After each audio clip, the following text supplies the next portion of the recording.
సంపూర్ణ ఆరోగ్యంతో చూడడానికి ప్రభుత్వం కూడా ముందు రావడం చాలా అభినందనీయం.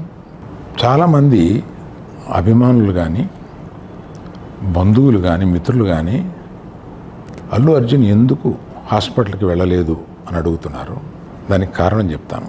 స్టాంపేడ్ జరిగిన రోజు మరుసటి రోజు మార్నింగే అల్లు అర్జున్ వద్దామని అనుకుంటే హాస్పిటల్ అధికారులు నిన్నే కదా జరిగింది, ఇవాళ ఈ హాస్పిటల్కి వచ్చి ఇక్కడ ఇంకొక ఇన్సిడెంట్ని ఎందుకు అవాయిడ్ చేయమని చెప్పి అడిగారు. కరెక్టే కదా అనిపించింది. రాలేకపోయారు. ఆ రోజునే కేసు పడింది. ఆ కేసులో పడిన తర్వాత మన legal team headed by Niranjan గారు strongly advised Bunny should not go to the hospital at all or meet the parents ఇట్లా అని చెప్పి గట్టిగా చెప్పారు. ఆ తర్వాత మేము